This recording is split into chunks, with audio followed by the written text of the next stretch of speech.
para otra inmersión profunda. Ya sabes cómo funciona, agarramos información densa y la convertimos en algo que puedes digerir rápidamente. Exacto.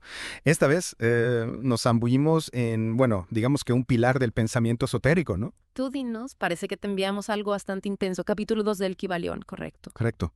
Y la misión, si decidimos aceptarla, es destilar las lecciones clave de este capítulo, simplificándolo para una audiencia moderna y hacerlo todo en una conversación fluida en español en unos 14 minutos más o menos. Sí, sabemos que nuestros oyentes quieren la información completa, pero sin sentirse abrumados.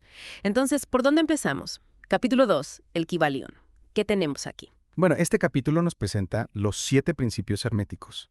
Suena bastante místico, ¿verdad? Un poco, sí. Parece sacado de una película de Indiana Jones. Bueno, hay algo de verdad en eso. Se nos dice que estos principios provienen de la sabiduría del antiguo Egipto, nada menos que de Hermes Trismegisto. Ah, Hermes. Suena como un dios griego o algo así. Bueno, es una figura envuelta en misterio, digamos. Pero según el texto, su influencia fue enorme. Se dice que ocultistas de lugares tan lejanos como el Ganges viajaban para aprender de él. Wow, un verdadero influencer de la antigüedad. El Kybalión sugiere que sus enseñanzas se pueden encontrar, como un hilo conductor entre muchas religiones, a pesar de sus aparentes diferencias. Entonces, como la fuente original de una sabiduría secreta. Exactamente. No solo un texto antiguo, sino algo mucho más fundamental. Ya veo. Pero si esta sabiduría es tan importante, ¿cómo ha sobrevivido a lo largo de los siglos? Buena pregunta. El libro dice que solo unos pocos iniciados la han protegido y transmitido a lo largo de la historia. Ah, ya veo. ¿Una especie de sociedad secreta del conocimiento? Te podría decir que sí. De hecho, el Kybalión dice: los labios de la sabiduría permanecen cerrados, excepto para el oído capaz de comprender. Bastante críptico, ¿no? Vaya, sí que lo es. Entonces, este libro, el Kybalión, está tratando de abrir un poco esos labios cerrados, por así decirlo. Ese es precisamente el objetivo. Busca brindar una comprensión de estas enseñanzas, animándote a estudiarlas y aplicarlas en tu vida. No solo leerlas, sino realmente integrarlas. Tiene sentido.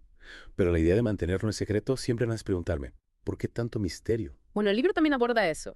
Dice que el conocimiento oculto en lugares como la India y Persia se corrompió y perdió su poder al mezclarse con el sacerdocio y dogmas rígidos. Ah, entonces el conocimiento se volvió demasiado institucionalizado. Exactamente. Y las enseñanzas herméticas de los cristianos gnósticos sufrieron un destino similar después de que Constantino las mezclara con la teología. Entonces, argumentan que el secreto era una forma de protección. Sí, para preservar la esencia del conocimiento.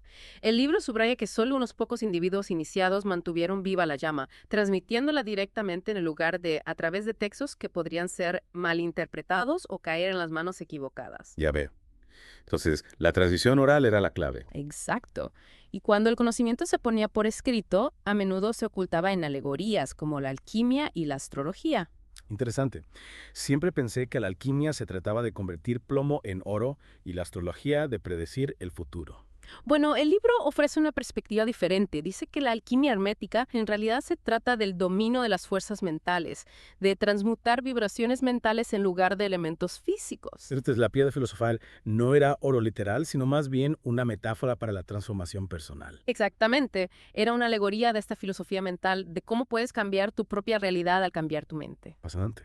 Entonces, el Kybalión se presenta como una guía para comprender estos antiguos secretos. Correcto. Se describe como una compilación de doctrinas herméticas enseñadas originalmente de forma oral.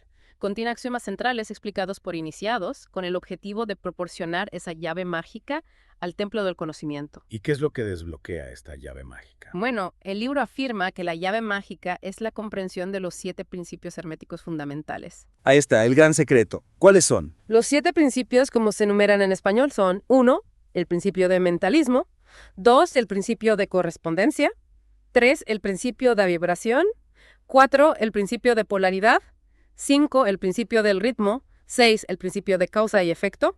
Y 7. El principio de generación. 7 principios. Suena manejable. Empecemos con el primero. El principio de mentalismo. ¿De qué se trata? El axioma correspondiente es: el todo es mente, el universo es mental.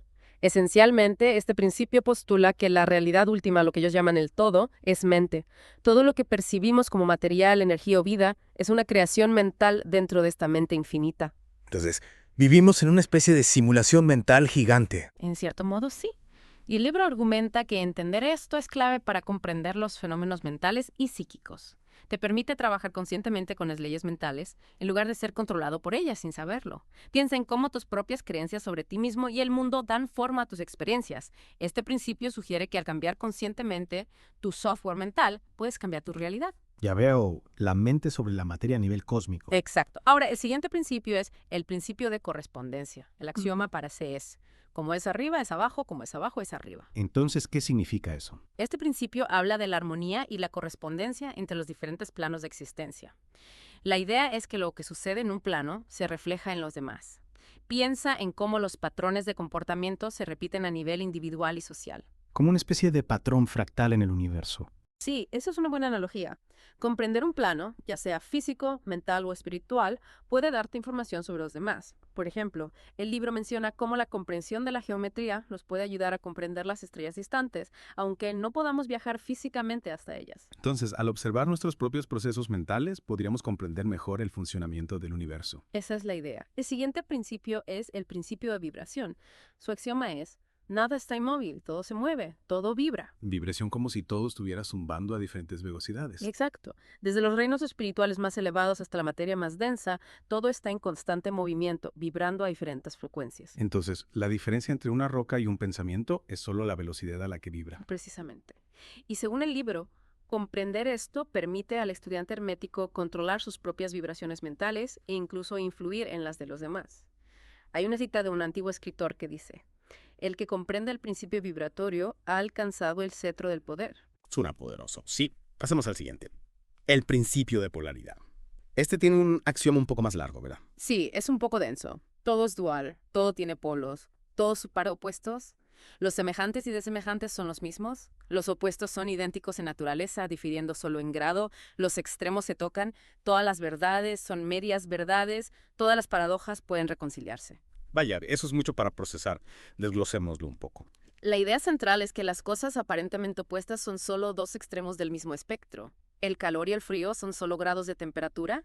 El amor y el odio son extremos del espectro emocional. La diferencia es solo una cuestión de grado. Entonces, hay una escala móvil entre todo. Sí, y el libro argumenta que entender esto permite la transmutación mental. Dan el ejemplo de cómo puedes cambiar el odio por amor al cambiar tu posición en ese espectro emocional. No se trata de eliminar un sentimiento y crear otro desde cero, sino de comprender su naturaleza compartida y moverte a lo largo de la escala. Entonces, en lugar de luchar contra las emociones negativas, deberíamos intentar encontrar su polo positivo. Esa es la idea. El siguiente principio es el principio del ritmo.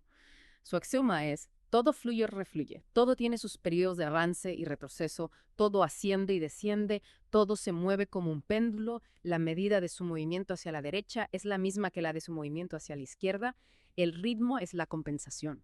Ritmo, como si todo tuviera sus altibajos, sus ciclos. Exactamente. Todo en el universo opera en ciclos, como un péndulo que oscila entre dos polos establecidos por el principio de polaridad. Esto se aplica a todo: el auge y caída de las civilizaciones, el flujo y reflujo de las mareas e incluso nuestros propios estados mentales. Es curioso que menciones lo de péndulo. A veces siento que mis estados de ánimo son como un péndulo, pasando del entusiasmo al agotamiento. Bueno, según este principio, esos cambios de humor no son aleatorios, son parte de este ritmo universal. Sin embargo, el libro dice que los hermetistas aprendieron a neutralizar los efectos de este ritmo utilizando leyes mentales. Al comprender el principio, podían alcanzar un grado de estabilidad mental, no deteniendo el péndulo, sino eligiendo conscientemente su posición y no dejándose llevar por su oscilación. Convertirse en el ojo de la tormenta, por así decirlo. Exacto. Ahora tenemos el principio de causa y efecto. Su axioma es: toda causa tiene su efecto, todo efecto tiene su causa, todo sucede de acuerdo a la ley. La suerte no es más que el nombre que se le da a la ley no reconocida. Hay muchos planos de casualidad, pero nada escapa a la ley. Causa-efecto parece bastante sencillo, ¿no? Toda acción tiene una reacción. Sí, pero el libro va más allá de eso. Enfatiza que nada sucede por casualidad. Lo que llamamos suerte es simplemente una ley que aún no hemos comprendido.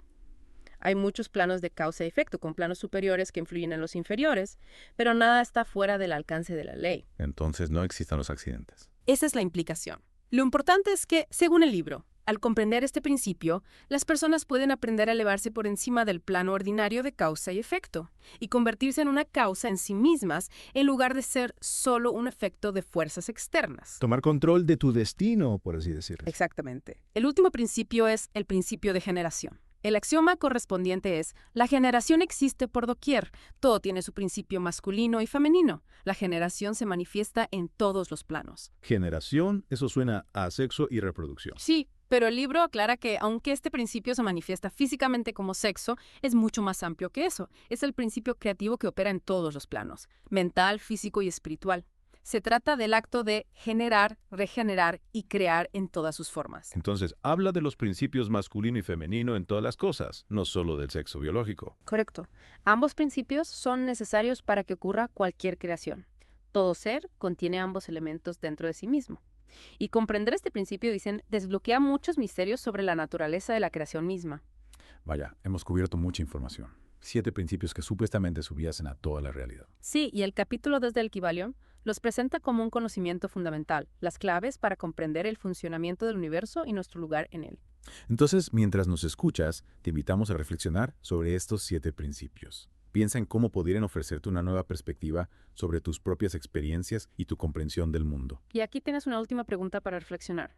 ¿Cuál de estos 7 principios resuena más contigo en este momento? ¿Y qué implicaciones podría tener eso para tu propio viaje de autodescubrimiento? Sin duda, mucho en qué pensar. Gracias por acompañarnos en esta inmersión profunda. Hasta la próxima.